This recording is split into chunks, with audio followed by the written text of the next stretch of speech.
യുവാക്കളെ തൊട്ടാൽ കളി മാറും. അതോടെ കേന്ദ്രത്തിന് ഭയം വർദ്ധിച്ചിരിക്കുന്നു. 800 നഗരങ്ങളെ പ്രകമ്പനം കൊള്ളിപ്പിക്കാൻ രാഹുൽ ഗാന്ധി എത്തുകയാണ്.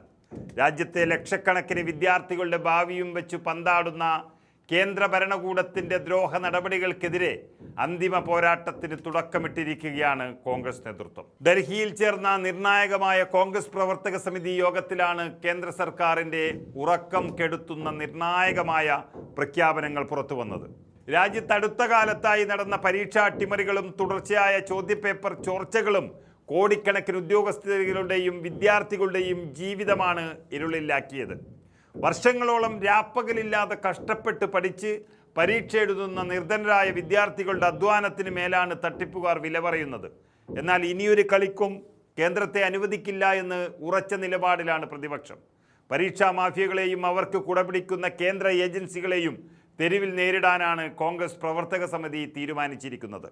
വിദ്യാർത്ഥി പ്രക്ഷോഭങ്ങൾക്ക് ആവേശം പകരാൻ രാഹുൽ ഗാന്ധി തന്നെ നേരിട്ട് പോർക്കളത്തിലേക്ക് ഇറങ്ങുകയാണ്.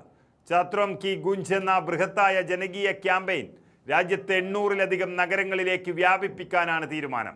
കേവലം പ്രസ്താവനകളിൽ ഒതുങ്ങുന്ന പ്രതിഷേധമല്ല ഇത്. പ്രമുഖ നഗരങ്ങളിൽ നടക്കുന്ന വിദ്യാർത്ഥി സംവാദങ്ങളിൽ രാഹുൽ ഗാന്ധി നേരിട്ട് പങ്കെടുക്കുകയാണ്. പ്രക്ഷോഭത്തിന്റെ അടുത്ത ഘട്ടം ഓഗസ്റ്റ് 22-ന് പൂനെയിൽ ആരംഭിക്കുകയാണ്. രാഹുൽ ഗാന്ധിയുടെ ഈ സർജിക്കൽ പ്രഹരം കേന്ദ്ര ഭരണകൂടത്തിൽ ഉണ്ടായിരിക്കുന്നത് ചെറിയ ഭയമല്ല. പരീക്ഷാ ക്രമക്കേടുകൾക്ക് ശാശ്വത പരിഹാരം കാണാൻ കോൺഗ്രസ് ഭരിക്കുന്ന സംസ്ഥാനങ്ങളിലെ 4 മുഖ്യമന്ത്രിമാർക്കും CWC വളരെ കൃത്യമായ നിർദ്ദേശം നൽകിക്കഴിഞ്ഞു. വിദ്യാഭ്യാസ വിദഗ്ധരുമായി ചർച്ച നടത്തി 1 മാസത്തിനകം സുതാര്യമായ കർമ്മ പദ്ധതി നടപ്പിലാക്കാനാണ് തീരുമാനം.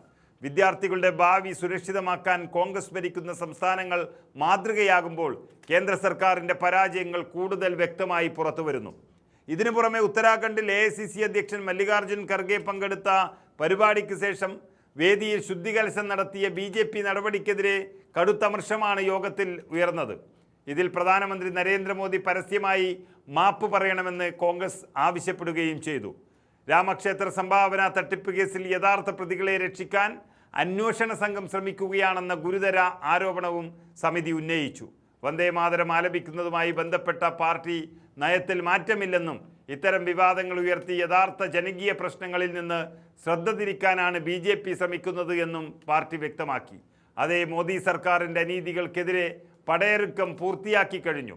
വിദ്യാർത്ഥികളുടെ ശബ്ദം 800 നഗരങ്ങളിൽ മുഴങ്ങുമ്പോൾ അത് ഡൽഹിയിലെ ഭരണസിംഹാസനങ്ങളെ പിടിച്ചുകുലുക്കും എന്നുറപ്പാണ്.